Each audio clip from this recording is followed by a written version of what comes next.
up to 50% வரை தள்ளுபடி. S, நம்ம பாண்டிச்சேரி நேரு ஸ்ட்ரீட் ரவி கலர்ஸ்ல இப்போ அதிரடியான ஆடி தள்ளுபடி ஸ்டார்ட் ஆயிடுச்சு. ஜஸ்ட் 999க்கு 4 குர்தீஸ் 899 வர்த் உள்ள இந்த ஜிவாமி ஷேப் பேக் இப்போ உங்களுக்காக ஜஸ்ட் 399 தான். 399க்கு 2 லெகின்ஸ், ஆங்கிள் லெகினும் இருக்கு, ஃபுல் லெகினும் இருக்கு. பிராண்டட் இன்னர் வேர்ஸ்ல ஜஸ்ட் 100 and 200 தான். இங்க டி-ஷர்ட், ட்ராக் பேண்ட், ஷார்ட்ஸ் எல்லாம் ஜஸ்ட் 100 to 200 தான். விமென்ஸ்க்கான நைட் ட்ரெஸ், ட்ராக்ஸ் இது எல்லாமே கிளியரன்ஸ் இல்ல ஜஸ்ட் 100 ல 250 வரைக்கும் தாங்க. முக்கியமா நம்ம வீட்டு கிட்ஸ்க்கு கிளியரன்ஸ் இல்ல ஜஸ்ட் 100 ல 200 குள்ளேயே இருக்கு. அது மட்டும் இல்லாம இங்க இருக்கிற A to Z எல்லா கலெக்ஷன்ஸ்க்கும் ஸ்பெஷல் டிஸ்கவுண்ட் இருக்கு. அப்படியே இன்னும் வெயிட் பண்றீங்க? உடனே கிளம்பி நம்ம பாண்டிச்சேரி நேரு ஸ்ட்ரீட் ரவி கலர்ஸ்க்கு வாங்க. அண்ட் மறக்காம இந்த வீடியோவை ஆடி தள்ளுபடியில அசத்தலா ஷாப்பிங் பண்ணணும்னு நினைக்கிற உங்க ஃப்ரெண்ட்ஸ் அண்ட் ஃபேமிலிஸ்க்கு ஷேர் பண்ணிடுங்க.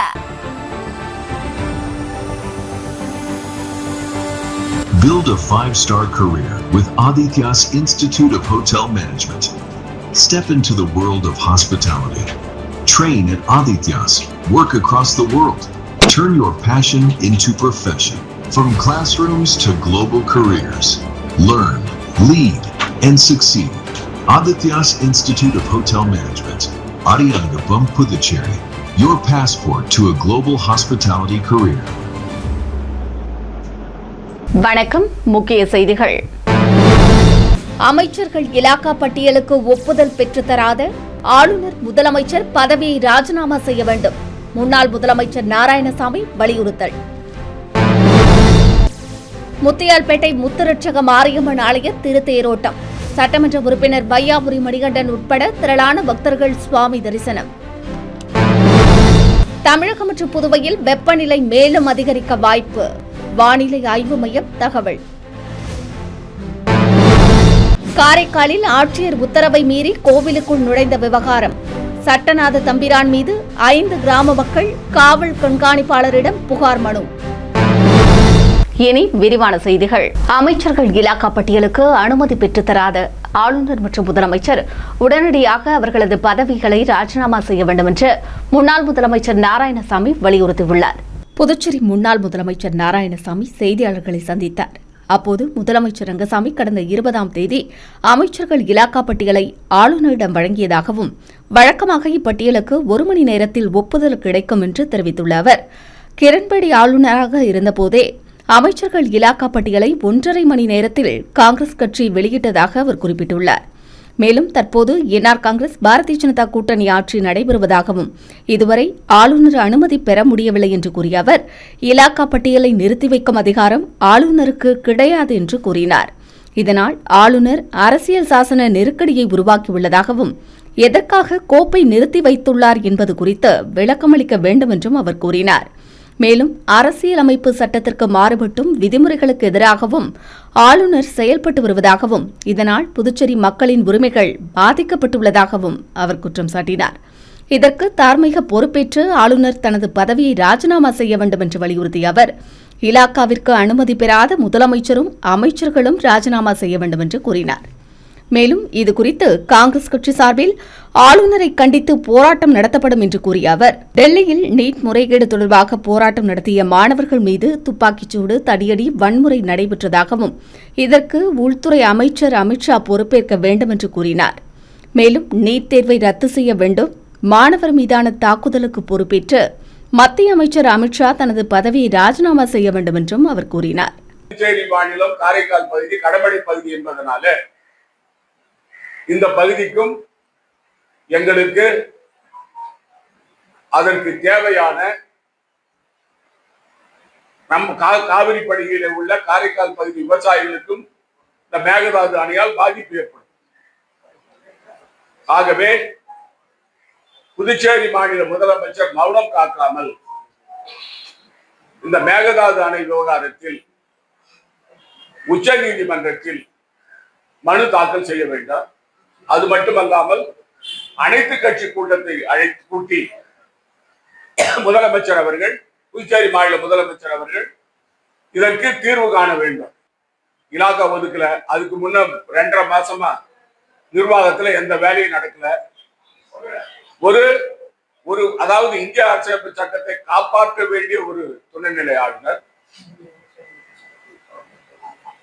ஒரு கான்ஸ்டிடியூஷனல் எமர்ஜென்சியை உருவாக்குற அந்த கோப்பை நிறுத்தி வைக்கிறதுக்கு என்ன காரணம்? அதுக்கான காரணமும் வரல. முதலமைச்சரை கேட்டா எதுக்காக நிறுத்தி வச்சாலும் எனக்கு தெரியலன்னு சொல்றேன். முதலமைச்சர் திரு ரங்கசாமி அவர்கள் நான் கேட்டுக்கொள்கிறேன், உங்களால அமைச்சர்களுக்கு இலாக்காக்கள் ஒதுக்கி கொடுப்பதற்கான கோப்புகளை கூட ஒப்புதல் பெற முடியவில்லை என்றால் நீங்கள் முதலமைச்சராக இருக்க தகுதி இல்லாதவர். புதுச்சேரி நியூ பெத்தாங் அசோசியேஷன் சார்பில் 11வது மாநில அளவிலான பெத்தாங் விளையாட்டுப் போட்டிகளை பாரதிய ஜனதா கட்சியின் மாநில தலைவர் VP ராமலிங்கம் தொடங்கி வைத்தார். பிரான்ஸ் நாட்டைச் சேர்ந்த பாரம்பரிய விளையாட்டான பெத்தாங் புதுச்சேரியின் கலாச்சாரத்தோடு இணைந்து மக்களால் பிரபலமாக விளையாடப்பட்டு வருகிறது. பிரெஞ்சு ராணுவத்தில் பணியாற்றியவர்கள் ஓய்வுக்காக புதுச்சேரி வந்தபோது பொழுதுபோக்கிற்காக இந்த போட்டியை தொடங்கினர். இது தற்போது புதுச்சேரியின் பல கிளப்புகள் மற்றும் மாநில அளவிலான போட்டிகளாகவே நடத்தப்பட்டு வருகிறது. அந்த வகையில் Puducherry new petanque association of Puducherry சார்பில் 11வது மாநில அளவிலான பெத்தாங் விளையாட்டுப் போட்டிகள் உப்பளம் விளையாட்டு மைதானத்தில் தொடங்கியது. 2 நாட்கள் நடைபெறும் போட்டியில் 46 கழகங்களைச் சேர்ந்த 251 அணிகள் ஆர்வமுடன் பங்கேற்கின்றன. இதில் 1000க்கும் மேற்பட்ட விளையாட்டு வீரர்கள் விளையாடி வருகின்றனர். போட்டியில் சிறப்பு விருந்தினர்களாக பாரதிய ஜனதா கட்சியின் மாநில தலைவர் ராமலிங்கம், சட்டமன்ற உறுப்பினர் நாராயணசாமி, பாரதிய ஜனதா கட்சியின் மாநில செயற்குழு உறுப்பினர் அங்குதாஸ், சிறப்பு அதிரடி காவல் பிரிவு ஆய்வாளர் கணேஷ் உள்ளிட்டோர் கலந்து கொண்டு போட்டியை தொடங்கி வைத்து வீரர்களுக்கு வாழ்த்து தெரிவித்தனர். இந்த போட்டி பெத்தாங் விளையாட்டின் வளர்ச்சிக்கும் வீரர்களின் திறமைகளை வெளிப்படுத்தவும் விளையாட்டு ஒற்றுமையை மேம்படுத்தவும் சிறந்த தளமாக அமையும் என சங்க நிர்வாகிகள் தெரிவித்தனர். தொடர்ந்து போட்டிகள் நடத்தப்படும் என்றும் அவர்கள் கூறினர். காரைக்கால் திருநள்ளாறு வழியாக புதுச்சேரி வேளாங்கண்ணிக்கு ரயில் சேவை தொடங்கப்பட வேண்டும் என்று மத்திய ரயில்வே அமைச்சரிடம் வைத்திலிங்கம் MP கோரிக்கை மனு வழங்கினார். மத்திய ரயில்வே அமைச்சர் அஸ்வினி வைஷ்ணவை டெல்லியில் புதுச்சேரி காங்கிரஸ் MP வைத்திலிங்கம் சந்தித்து மனு வழங்கினார். அம்மனுவில் நாகூர், நாகப்பட்டினம், திருவாரூர், தஞ்சாவூர், திருச்சிராப்பள்ளி மற்றும் திண்டுக்கல் வழியாக திருநள்ளாறு, காரைக்கால் மற்றும் மதுரை இடையே தினசரி பகல் நேர விரைவு ரயிலை இயக்க வேண்டும் என்று குறிப்பிட்டுள்ளார். மேலும் 2006இல் அகல ரயில் பாதை மீண்டும் திறக்கப்பட்டதிலிருந்து காரைக்கால், திருநள்ளாறு, நாகூர் மற்றும் வேளாங்கண்ணியை மதுரையுடன் இணைக்கும் நேரடி ரயில் சேவை எதுவும் இல்லை என்றும் குறிப்பிட்டுள்ளார். அதேபோல பெங்களூருவை வேளாங்கண்ணி, நாகூர், காரைக்கால் மற்றும் திருநள்ளாறுடன் இணைக்கும் இரவு நேர விரைவு ரயிலை அறிமுகம் செய்ய வேண்டும் என்று குறிப்பிட்டுள்ள அவர், புதுச்சேரிக்கும் வேளாங்கண்ணிக்கும் இடையே காரைக்கால் மற்றும் திருநள்ளாறு வழியாக தினசரி பகல் நேர ரயில் சேவையை அறிமுகப்படுத்த வேண்டும் என்றும் கேட்டுக் கொண்டுள்ளார். மேலும் திருவாரூர் மற்றும் மயிலாடுதுறைக்கு இடையிலான தற்போதைய வழித்தடத்திற்கு மாற்றாக மன்னார்குடி, ஜோத்பூர் வாராந்திர ரயிலை நாகப்பட்டினம், நாகூர், காரைக்கால், திருநள்ளாறு மற்றும் மயிலாடுதுறை சந்திப்பு வழியாக திருப்பிவிட வேண்டும் என்றும் மனுவில் குறிப்பிட்டுள்ளார். புதுவையில் அரசு துறை பணிக்கான போட்டித் தேர்வு 9 மற்றும் 12ஆம் தேதிகளில் நடைபெற இருந்த நிலையில் மறு தேதி அறிவிப்பின்றி ஒத்திவைக்கப்பட்டுள்ளது. புதுவை அரசின் தேர்வு முகமை சார்பில் அரசு துறைகளில் பட்டப்படிப்பு நிலையில் காலியாக உள்ள பணியிடங்களை நிரப்ப விண்ணப்பங்கள் பெறப்பட்டுள்ளன. இந்த ஒருங்கிணைந்த போட்டித் தேர்வு வருகிற 9 மற்றும் 12ஆம் தேதிகளில் நடைபெறும் என ஏற்கனவே அறிவிக்கப்பட்டிருந்தது.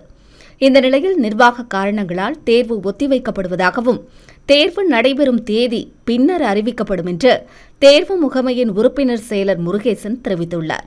வில்லியனூர் காவல் நிலையத்தில் நடைபெற்ற மக்கள் குறைதீர்ப்பு முகாமில் காவல்துறை துணைத் தலைவர் சத்தியசுந்தரம் கலந்து கொண்டு பொதுமக்களின் புகார்களை பெற்றுக்கொண்டு நடவடிக்கை மேற்கொண்டார். புதுச்சேரி வில்லியனூர் காவல் நிலையத்தில் மக்கள் குறைகேட்பு கூட்டம் காவல்துறை துணைத் தலைவர் சத்தியசுந்தரம் தலைமையிலும் மேற்கு காவல் கண்காணிப்பாளர் சுப்பிரமணியன் முன்னிலையிலும் நடைபெற்றது. இதில் பொதுமக்கள் தங்களின் கோரிக்கைகள் மற்றும் புகார்களை மனு மற்றும் வாய்மொழியாக அளித்தனர். புகார்களை கேட்டறிந்த காவல்துறை துணைத் தலைவர் சத்தியசுந்தரம் சம்பந்தப்பட்ட காவல் அதிகாரிகள் தீவிர விசாரணை நடத்தி உரிய நடவடிக்கை எடுக்குமாறு ஆய்வாளர்கள் மற்றும் உதவி ஆய்வாளர்களுக்கு உத்தரவிட்டார். கூட்டத்தில் மேற்கு காவல் கண்காணிப்பாளர் கட்டுப்பாட்டில் உள்ள காவல் நிலைய அதிகாரிகள், குற்றப்பிரிவு காவலர்கள் மற்றும் ஏராளமான பொதுமக்கள் கலந்து கொண்டனர். புதுச்சேரி முத்தியால்பேட்டை முத்துரட்சக மாரியம்மன் ஆலயத்தில் ஆடி மாத பிரமோற்சவத்தையொட்டி நடைபெற்ற திரு தேரோட்டத்தில் சட்டமன்ற உறுப்பினர் வையாபுரி மணிகண்டன் கலந்து கொண்டு வடம் பிடித்து தேரை இழுத்து வழிபாடு செய்தார். புதுச்சேரி முத்தியால்பேட்டை காந்தி வீதியில் அமைந்துள்ளது அருள்மிகு ஸ்ரீ முத்துரட்சக மாரியம்மன் திருக்கோவில். இக்கோவிலில் ஆடிப்பெருவிழா கொடியேற்றத்துடன் தொடங்கி தினந்தோறும் முத்துரட்சக மாரியம்மன் பல்வேறு அலங்காரங்களில் திருவீதி உலா வந்து பக்தர்களுக்கு அருள்காட்சி அளித்தார். விழாவின் ஒரு பகுதியாக திருத்தேரோட்டம் வெகு விமர்சையாக நடைபெற்றது. அன்னபூரணி அலங்காரத்தில் அம்மன் திருத்தேரில் வைக்கப்பட்டு தேரோட்டம் வெகு விமர்சையாக தொடங்கி நடைபெற்றது. விழாவில் சட்டமன்ற உறுப்பினர் வையாபுரி மணிகண்டன் மற்றும் கோவில் நிர்வாகிகள், பொதுமக்கள் ஏராளமானோர் கலந்து கொண்டு முத்துரட்சக மாரியம்மனை வணங்கி வழிபட்டனர். திருத்தேரானது முக்கிய வீதிகள் வழியாக சென்று மீண்டும் கோவிலை வந்தடைந்தது. விழாவிற்கான ஏற்பாடுகளை ஆலய நிர்வாகிகள், அப்பகுதி பொதுமக்கள் சிறப்பாக செய்திருந்தனர்.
காரைக்காலில் ஆட்சியர் உத்தரவை மீறி கோவிலுக்குள் நுழைந்ததாக சட்டநாத தம்பிரான் மீது 5 கிராம மக்கள் புகார் அளித்துள்ளது பரபரப்பை ஏற்படுத்தியுள்ளது.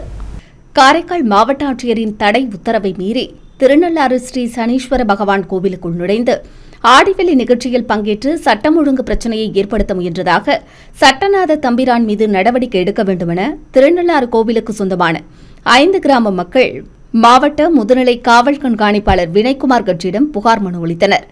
மக்கள் மன்ற குறைதீர்க்கும் முகாமில் அளிக்கப்பட்ட மனுவில் கடந்த ஏப்ரல் 16ஆம் தேதி மாவட்ட ஆட்சியர் பிறப்பித்த தடை உத்தரவை மீறி கோவிலுக்குள் நுழைந்து சுவாமி புறப்பாட்டில் பங்கேற்றதால் பதற்றமான சூழ்நிலை ஏற்பட்டதாக குற்றம் சாட்டப்பட்டிருந்தது. புகாரை பெற்றுக்கொண்ட முதுநிலை காவல் கண்காணிப்பாளர் உரிய விசாரணை நடத்தி நடவடிக்கை எடுக்கப்படும் என உறுதியளித்தார்.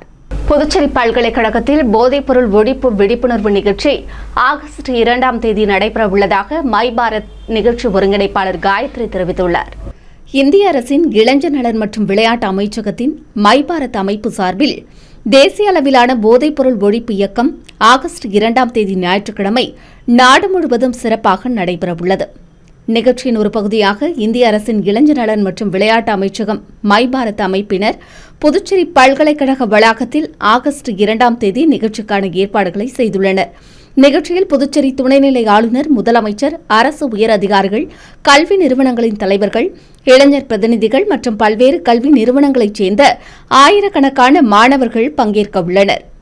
நிகழ்ச்சியில் பல்கலைக்கழக துணைவேந்தர் வரவேற்புரையாற்ற உள்ளதாகவும், துணைநிலை ஆளுநர் மற்றும் முதலமைச்சர் சிறப்புரையாற்ற உள்ளதாகவும் மை பாரத் நிகழ்ச்சி ஒருங்கிணைப்பாளர் காயத்ரி தெரிவித்துள்ளார்.